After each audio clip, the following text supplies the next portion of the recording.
Well, I know everybody else has already talked about it, but how can I not talk about the latest evidence coming out exposing the National Institute of Health and the National Institute of whatever else, the NIAAD. I can't keep up with all the government alphabet soup agencies.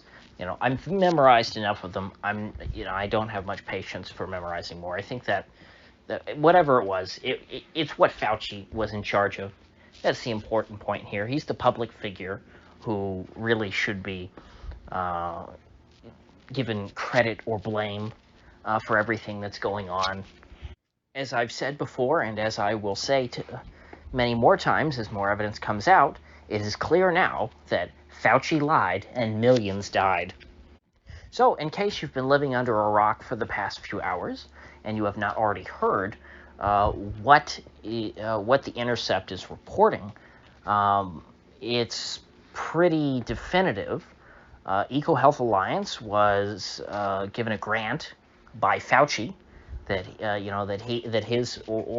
his agency signed off on and paid for, of like $3.1 million, I think, specifically to study SARS-like coronaviruses in bats and try and gauge the possibility of emergence in humans. They were doing testing on these GMO rats that are supposed to be susceptible to human viruses. I guess the way they do that is they modify the receptors in the rat cells so that they catch human viruses. And then apparently what they did was they took one kind of coronavirus. It's unclear to me whether it was specifically SARS or whether it was a bat coronavirus of some sort. And they took aspects from different ones, cut and pasted the genes, and made a GMO supervirus. Now, does this confirm that the global pandemic is a result of a lab leak? No, but it would strongly suggest that that's the case. And not only that this is the product of a lab leak, but is the product of GMO experimentation. I believe they actually use the term in the documentation chimeric, which is kind of funny. I didn't know that chimera was actually a scientific term. It's a term I kind of associate with fantasy and alchemy and all these other things, and like Merlin the wizard or guys in hats with pointy hats with moons on them. But it turns out that Fauci outsourced the production of chimeras to China through this NGO group, EcoHealth Alliance. And so I don't quite understand the design of the experiments. I don't really get how, because I haven't had a chance to read all 900 pages, obviously. I just read the Intercept summary of it. But the Intercept got 900 pages through a Freedom of Information Act request, which good on them. Those are expensive and time-consuming, and for a media organization, I'm sure it's a big commitment. But anyway, getting back to the experiments themselves, I don't really understand how creating, chimeric superviruses tells you a whole lot about how viruses will emerge in nature from bats, because what they did does not appear to be anything that's really natural. What they did was take a virus that affects animals, and they genetically modified it specifically so that it would affect humans instead. That's not a random change. They specifically, I believe that they said they inserted the spike protein. That was not something that was originally a part of the virus that they were experimenting on. Again, for YouTube's sake, I don't want to say 100% that the virus that they created in their lab is the one that is infecting people around the world. But it does seem to be a strange coincidence that they create this so-called SARS-CoV-2 emerged around the same time that there were people working in a lab in Wuhan at the behest of Anthony Fauci and the United States government, producing a chimeric SARS-like virus that was engineered specifically to infect and ail, or is that the right term? Yeah, ailment, so ail humans. And if you read the quotes in this article, they're not from, Brett Weinstein and Chris Martenson. They're not from internet sleuths. They're from, pretty serious people, like a chemistry professor at Rutgers. Rutgers is in Jersey. I don't think that you could have any crazy guys teaching at Rutgers. The kind of people who would listen to, Brett Weinstein or Chris Martenson or somebody like that. Those crazy scientists. This guy seems to be a normal person, and so do the rest of the people quoted in the piece. There weren't people who I knew of, so I figured, well, if these are people I haven't heard of, they're obviously not in the kook community, because since I know all the kooks on the internet. And, I'd say that this is bad news for Tony Fauci, but there's been so much that's come out already. Does this really make that big of a difference? This should shock no one. It's just more evidence telling us what we pretty much already knew. We could put the puzzle pieces together. We don't need literally every piece of the puzzle to figure out what the picture is. The picture is pretty clear.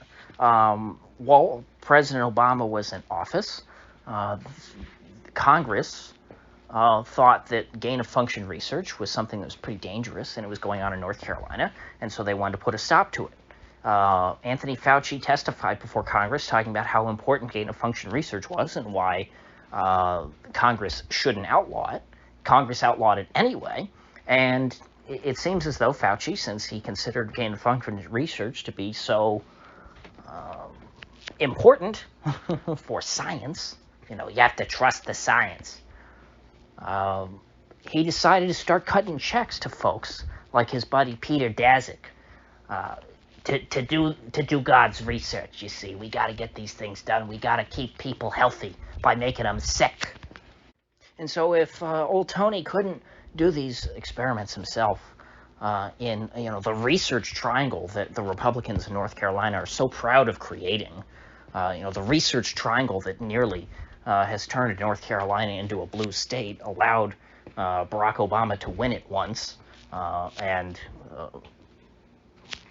has allowed a lot of Democrats to come pretty close to winning it since then. Of course, they haven't, except for that one time. But because the research triangle was closed to gain-of-function research, Tony had to outsource it, just like so many folks in America who find themselves, regulated out of existence. They said, you know what, these labor laws are too tough here in America. These environmental laws are too tough here in America. These anti-GMO supervirus laws are too tough here in America. And so Tony Fauci, just like any old regular American, had to go to China to have them do his dirty work. And so it's sad that there are really so many people in this country who still listen to the guy. It truly is a cult when you have all this information coming out against someone, which completely destroys their credibility. The tribal nature of our society, let alone our politics, because, again, public health is something that should not be political, in theory. Tony Fauci has worked as a high-ranking public health bureaucrat, going all the way back to the Reagan administration. But yet, even though he has proven pretty thoroughly that he was undeserving of his position as the highest paid so-called public servant in the entirety of the American bureaucracy, that he really doesn't seem to have known what he was doing for all these decades, and that he really was just a liar, a mouthpiece. Half the country, give or take, still thinks that he is a great source of knowledge. Yeah, so at this point, I would say if people have not woken up, if they're not red-pilled on the Fauci question, to use sort of an outdated reference, dating myself, kind of sound like 2017. If you're not red-pilled on the Fauci question, at this point you never will be. There's plenty of evidence. The evidence is there. It's all been presented. There is no excuse for trusting this guy with anything unless, you just root for Team Blue or something like that. Because at this stage, it would seem that if any single leader in the world bears any responsibility for the millions of deaths that have occurred over the last couple of years as a result of